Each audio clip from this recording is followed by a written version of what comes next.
So today we are going to start with ayah number 25, and again these ayahs will give you lessons which will again prove my motto that Quran is not an old ancient book. Okay, let's start. Inni amantu bi rabbikum fasma'un. I have come to believe in your Rabb, your master. So listen to me. He does not say my master, he said your master. He switches from I to you. I'll give you an equation. I plus you is equal to we. So he starts with I, goes to you because he wants this to be about us. We are not separate. I want all of us to be happy and safe in front of Allah. This is not me versus you. This is me and you. Now, the lesson. Dawa is not about verses. It's not about arguments and debates against Muslims and non-Muslims. That's the last resort called jidal. But we don't do this in the beginning. Now he says, Fasmaun, listen to me. 3 messengers are already talking, and he says, listen to me. Let's take an example. Teacher says in class, students study for exams. We say, okay, and then we come home and start watching TV. And then a fellow student comes in and says, hey man, come on, we have exams, let's study. Does it have a different impact or effect? It does. This Sahabi understands that. He has his place and Prophet has his place. This is not competition.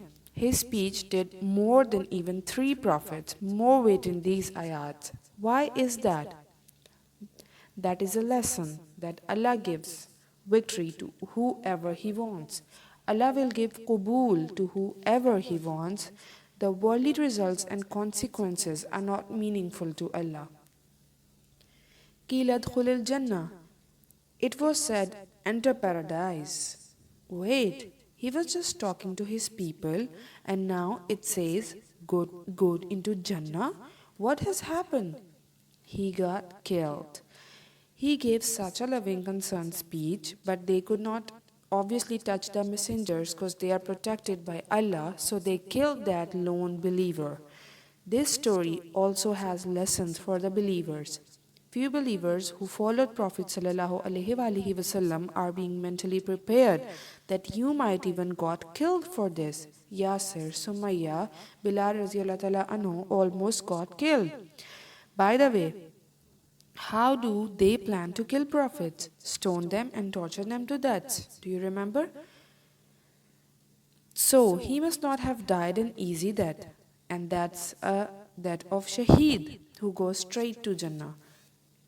Kala ya layta qawmi ya'lamun. He said, I wish my people could know. These were his first words when he entered Jannah. He still loves them instead of seeking a revenge for them from Allah. Can you imagine? What would you see in Jannah? Zawata afnan, fabiyayi ala'i rabbikuma tukaziban, waterfalls, fruits, spouses. And he see all of this and he doesn't say, wow. He just said, oh my people, if only could they know.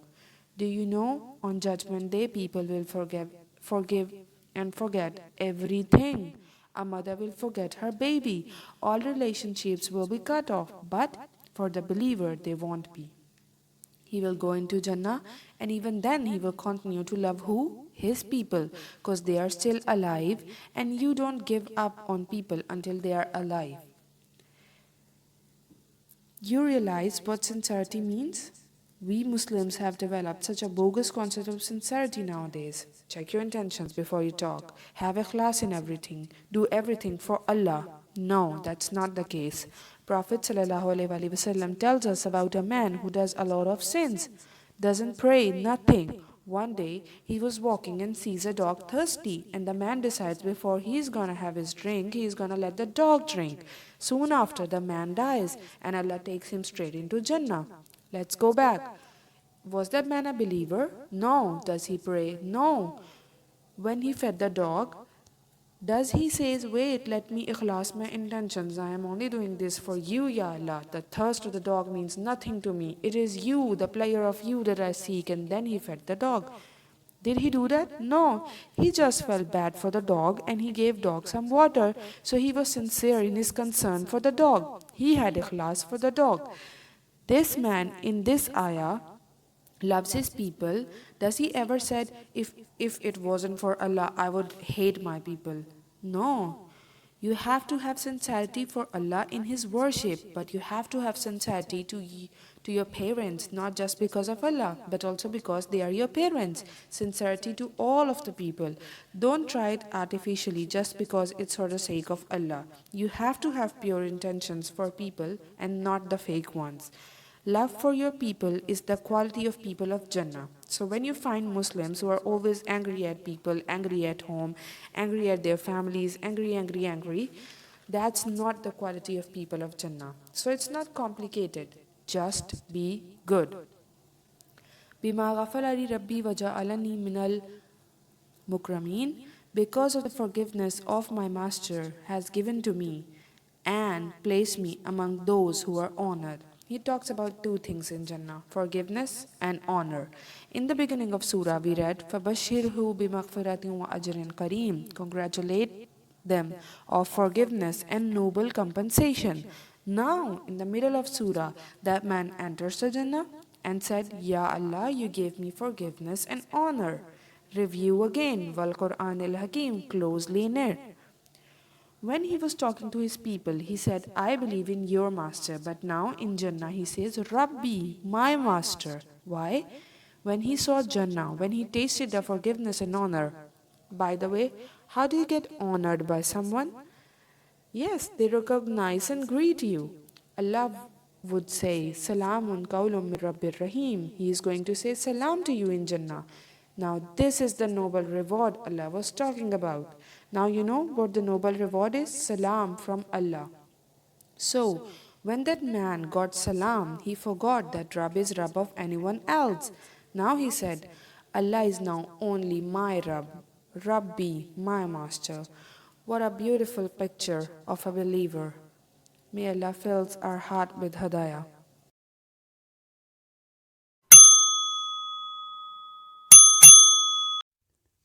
اعوذ باللہ من الشیطان الرجیم بسم اللہ الرحمن الرحیم۔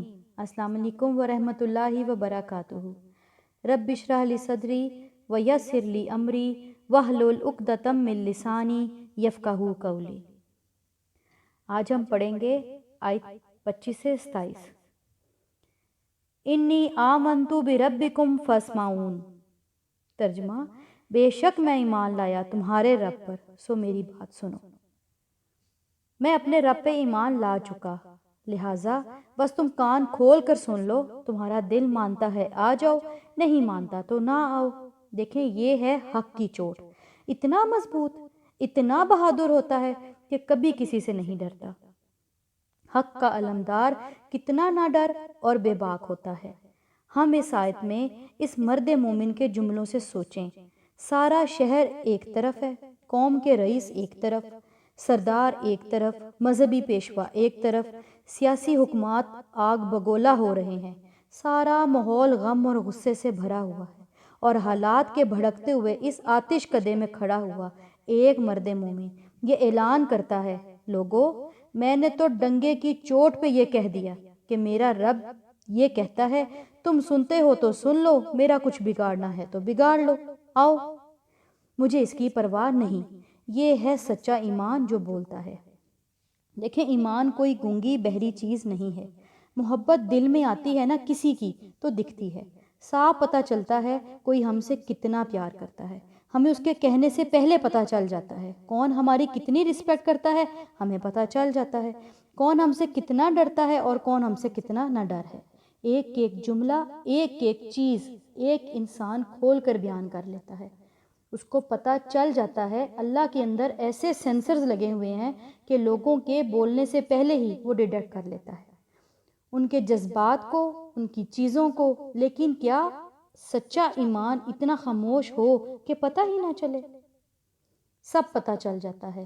بِرَبِّکُم، یہاں ایک بڑا خوبصورت نکتہ ہے، آمنتو بربی کہنے کے بجائے بی ربکم، کہ دیکھو لوگو یہ میرا ہی نہیں تمہارا بھی رب ہے، جس خدا کا میں بندہ ہوں اسی کے بندے تم بھی ہو، میں تمہارے بھی رب پہ ایمان لایا ہوں، مت سوچو کہ یہ میرا اور میرے رب کا کوئی معاملہ ہے، ایک ہی رب ہے، لہٰذا فاسمعون، یہ ہے حق کا اعلان، سن لو لوگو، استقامت جو کرنا ہے کر لو، اور یہ وہ لمحہ ہوتا ہے کہ جس وقت بندے پہ اللہ کی مدد آتی ہے۔ یقین کریں انسان جب حق کے راستے میں تنہا ہو جاتا ہے نا، پھر اللہ کی رحمت جوش میں آتی ہے۔ انہوں نے مار دیا۔ اب اس شخص کی کچھ کہانی ہم سنیں کہ اتنی جرت سے یہ بات کر رہا ہے، یہ تھا کون اور کہاں سے آیا؟ اس کے بارے میں چند باتیں اس سوچ سے کرتے ہیں کہ ہم اس واقعے کو سمجھ سکیں کہ کس طرح کا تھا۔ ایک روایت ہے کہ یہ شخص جذامی تھا، یعنی کوڑ کا مریض تھا۔ اس کے مکان شہر کے سب سے آخری دروازے پر تھا۔ اپنے معبودوں سے دعا کرتا تھا کہ مجھے تندرست کر دیں، جس پر 70 سال گزر گئے۔ یہ رسول اس شہر میں اتفاقاً اسی دروازے سے داخل ہوئے تو اس شخص سے ملاقات ہوئی۔ انہوں نے اسے بت پرستی سے باز آنے اور ایک اللہ کی عبادت کرنے کی دعوت دی۔ اس نے کہا، کیا آپ کے پاس اس دعویٰ کی کوئی دلیل ہے کہ اللہ ایک ہے؟ انہوں نے کہا ہاں ہاں۔ کہا کیا؟ کہنے لگا کہ اگر آپ اپنے رب سے کہیں کہ میرا یہ کوڑ کا مرض دور ہو جائے تو میں مان جاؤں گا کہ آپ کا رب ٹھیک ہے۔ انہوں نے کہا ہم اپنے رب سے دعا کریں گے، وہ تمہاری یہ بیماری دور کر دے گا۔ کہنے لگا ٹھیک ہے۔ انہوں نے دعا کی، اس کا کوڑ ٹھیک ہو گیا۔ اس نے کہا میں 70 سال سے ان بتوں کے پاس بیٹھا ہوا دعائیں مانگ رہا تھا اور میری بیماری دور نہیں ہوئی، اور تمہاری بات سے پوری ہوئی، اس کا مطلب تمہارا رب سچا ہے۔ اس وقت یہ شخص مومن ہو گیا۔ اب کہتے ہیں کہ اس نے نیت کی کہ میں جو کماؤں گا سارا دن آدھی کمائی اس کی اللہ کے راستے میں دے دوں گا۔ اب ہوا کیا؟ جب رسول لوگوں کے پاس گئے، لوگوں نے انہیں بہت ہی زیادہ ستایا، تو یہ شخص پھر دوڑتا ہوا وہاں گیا اور اپنے ایمان کا اظہار کیا۔ اس کے نتیجے میں قوم اس پر ٹوٹ پڑی اور اس کی دشمن ہو گئی۔ ابن مسعود رضی اللہ تعالیٰ عنہ فرماتے ہیں کہ لاتوں اور ٹھوکروں سے مل کر سب نے اسے شہید کر دیا۔ انی آمنتو بربکم، یہ کہنے کا تحفہ کیا ملتا ہے؟ ٹھوکریں، لاتیں، شہید کر دیا۔ بعض روایتوں میں آتا ہے اس پر پتھر برسائے۔ اس وقت بھی ان سب کی بے تحاشا مار پڑنے کے وقت وہ کہتا جا رہا تھا، اے رب میری قوم کو ہدایت دے، اے رب میری قوم کو ہدایت دے۔ اور بعض روایتوں میں آتا ہے کہ لوگوں نے تینوں رسولوں کو بھی شہید کر دیا اور بعد میں اس کو بھی۔ اب وہ حالات سامنے رکھیے کہ جب لوگوں نے اس کو مار دیا، اتنی بے باک دعوت لوگ برداشت نہیں کر سکتے۔ دیکھیے لوگوں کو ڈھیلا ڈھالا دین بہت قبول ہوتا ہے کہ کسی کی نظر نہیں اٹھتی شہر میں کتنے لوگ دین کی بات کر رہے ہیں، نہ کفر اس پہ چونکتا ہے، نہ نفاق والے اس پہ چونکتے ہیں۔ وہ کہتے ہیں کوئی بات نہیں، کرتا رہے جو کر رہا ہے۔ لیکن جہاں مرد حق بولتا ہے نہ، وہاں ساری مشنری اور ساری مشینری جو ہے نا وہ سامنے آ جاتی ہے۔ لوگوں نے اسے مار دیا، وہ مر گیا۔ آگے کیا ہوا؟ کئی لدخل الجنت قال یا لیتی قومی یعلمون۔ ترجمہ ارشاد ہوا داخل ہو جا جنت میں، کہنے لگا کاش میری قوم جان لیتی۔ حکم ہوا کہ جنت میں داخل ہو جاؤ، مار دیا، ناکام ہو گیا دنیا کی نظروں میں۔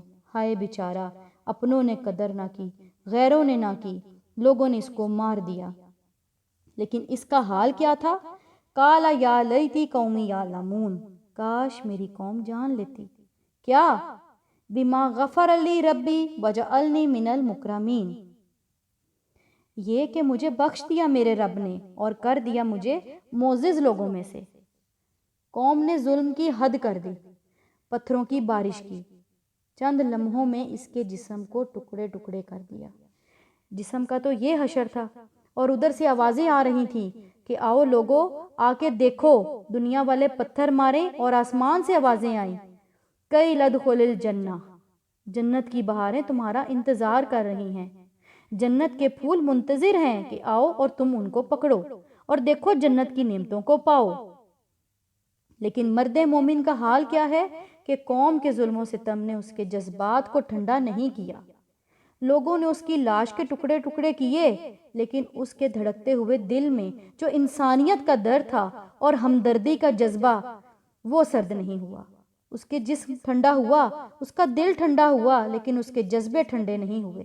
تڑپتے تڑپتے کہہ رہا ہے، یا لیتی قومی یعلمون، کاش میری قوم کو پتہ لگ جائے، اسے جا کر کوئی تو بتا دے کہ سرفروشی اور جان بازی کی راہ میں چل کر تمہارے اس دوست نے کیا پایا۔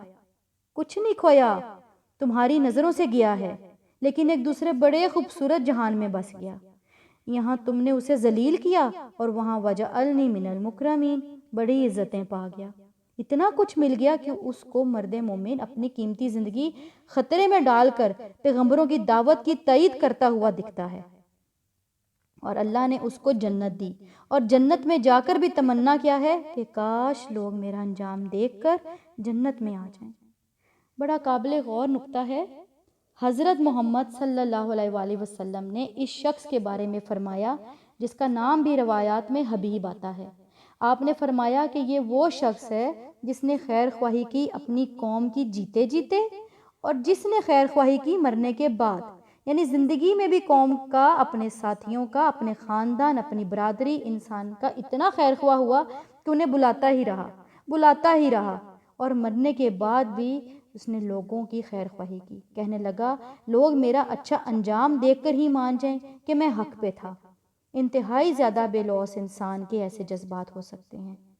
اب ہم اس کو ذرا آج کل کے ٹائم کے حساب سے دیکھتے ہیں، اور دکھ اور تکلیف کی بات ہے کہ جتنا یہاں نصیحت کا اور تبلیغ کا خوبصورت طریقہ ہمیں انبیاء کرام اور اس مرد مومن کے ناطے سے دکھ رہا ہے، آج کے اکثر دینداروں نے اس طریقے کو چھوڑ دیا۔ اگر اس کو معروف طریقے کی تبلیغ میں کہیں نا، بالفرض لوگ مار دیں اور اس کے بعد جنت مل جائے، تو انہوں نے کہنا تھا اللہ دکھا ان کو، ذرا جلا ان کو، کڑا ان کو۔ دیکھیے، ایک یہ ہوتا ہے کہ کسی کو آپ اپنا اچھا انجام دکھاتے ہیں۔ مثلا میں آپ کو مثال دیتی ہوں، تھوڑی سی پریکٹیکل چیزوں پہ آ جائیں۔ ہماری پہچان اب دین ہے، ہم نے دل سے تسلیم کر لیا کہ اب ہماری پہچان یہ دین ہے، الحمدللہ، کیونکہ مجھے تو کم از کم یہ پہچان ختم نہیں کرنی، مرتے دم تک تو اللہ یہی پہچان رکھنا کہ لوگ ہمیں تیرے نام سے پکاریں۔ اللہ کے نبی صلی اللہ علیہ وآلہ وسلم نے فرمایا کہ اللہ والا وہ ہے جس کو لوگ دیکھیں تو انہیں رب یاد آ جائے۔ اللہ والے بننے کا طریقہ یہ ہے لوگوں کو آپ سے امیدیں ختم ہو جائیں۔ سمجھتے ہیں اس بات کو؟ اب ہم لوگ ہیں جو اللہ کے نام کی پہچان کے ساتھ ہم دین سیکھ اور سکھا رہے ہیں۔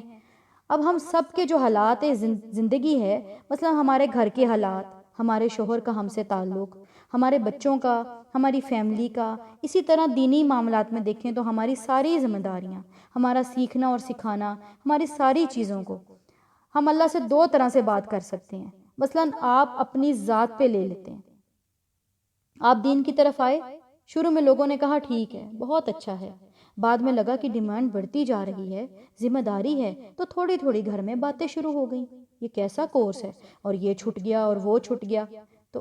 تو ہم اللہ سے یہ دعا کیا کریں کہ اے اللہ، اس قرآن کے ساتھ جڑنے یا تیری نسبت سے جڑنے کے ساتھ میری نجی زندگی اتنی خوبصورت کر دے، میرا شوہر مجھ سے اتنا خوش ہو کہ وہ جہاں دوستوں میں بیٹھے وہ بات کرے کہ میری بیوی بہت اچھی ہے، میں اس سے بہت خوش ہوں۔ اللہ ایسا کیوں کرے؟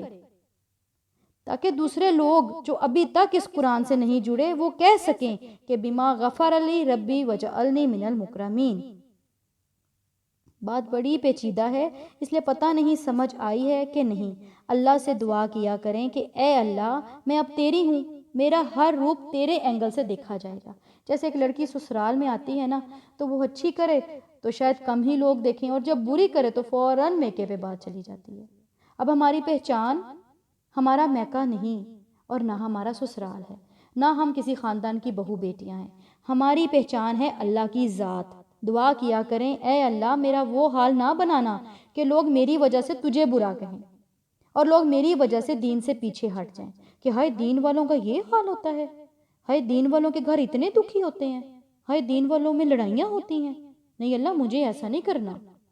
اور اگر ہم میں سے کسی کو یہ ملتا ہے نا، زندگی کے کام ایسے ہوتے ہیں کہ ہم سوچ نہیں سکتے۔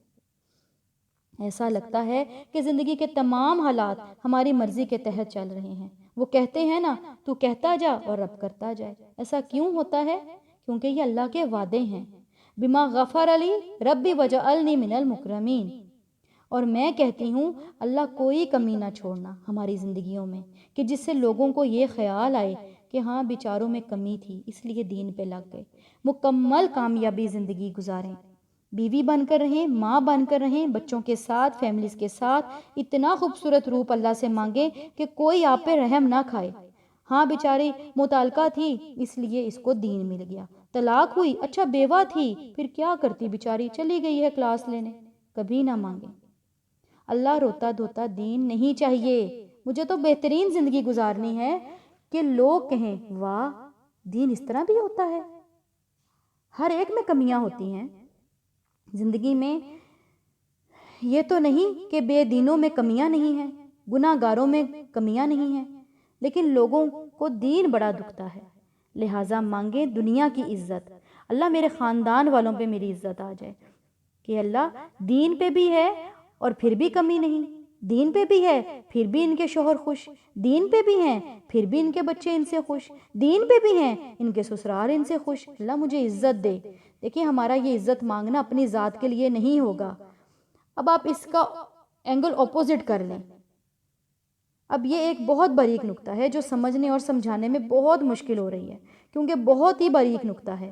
یہی چیز ریاکاری بن جائے گی اگر ہم یوں کریں۔ مثال ہے کہ اگر ہم قرآن سیکھنے آئے ہیں یا جو بھی بات ہم ڈسکس کر رہے ہیں، آپ کی فیملی کے کچھ لوگ خوش نہیں تھے کہ ہم یہ کام کریں، اب ہم دعا کیا کریں کہ اللہ مجھے دے دین کی عزت۔ یہ ہم اپنی عزت کرواتے ہیں، اور اگر ہم پہلی سوچ ڈسکس کی جو ہم نے پہلے ڈسکس کی ہے، اگر ہم اس حساب سے مانگیں تو ہم دین کی عزت کرواتے ہیں۔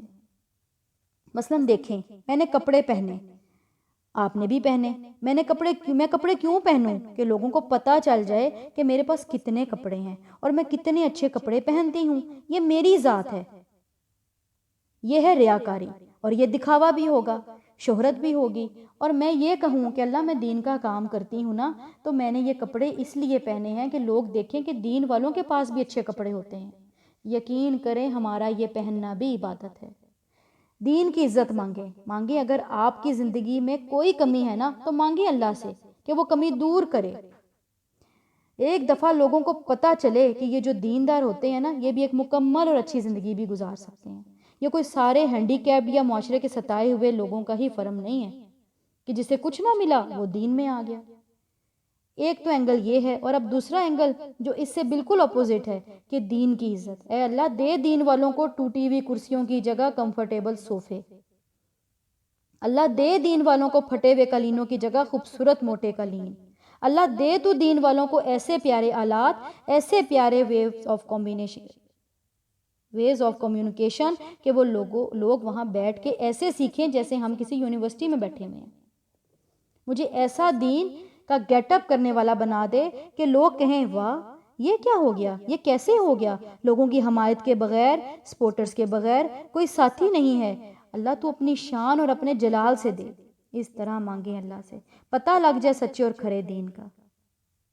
یہ دین کی عزت ہے۔ اور اگر آپ دوسرے اینگل سے لے لیں، یہی سب کچھ مانگیں کہ اللہ مجھے ایک بہترین بڑا ادارہ دے دے، ایک بڑی سی جگہ دے دے، بڑے بڑے ہال ہوں، بڑی بڑی لائبریری ہو۔ کس لیے ہوں؟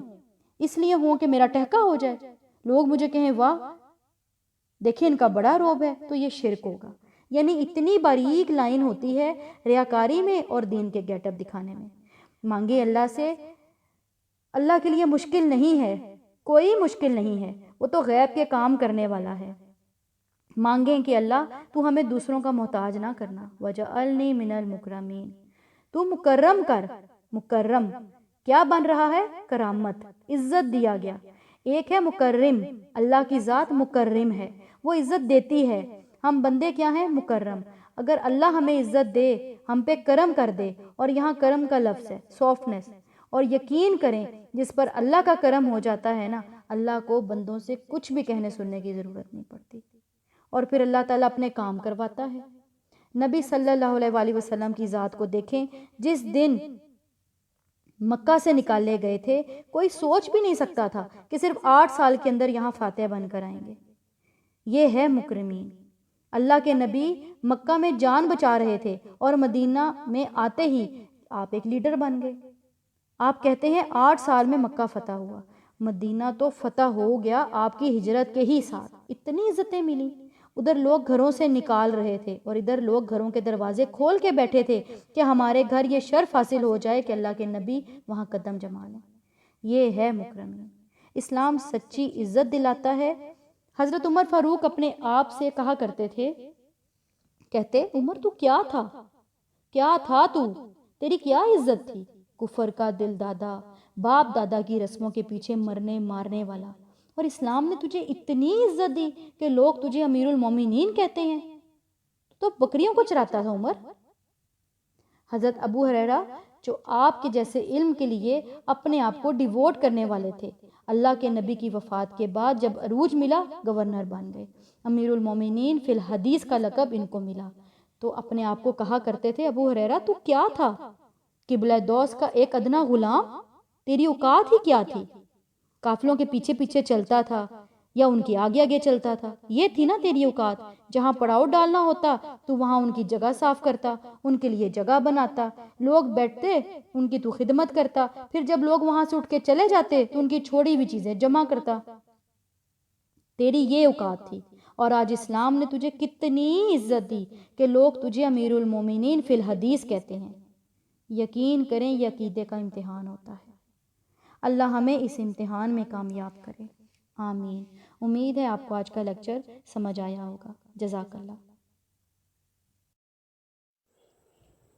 السلام علیکم ورحمۃ اللہ وبرکاتہ. To support our goal, like, subscribe and share our videos, and don't forget to click the bell icon. Allahu Akbar Kabira. Jazakallah.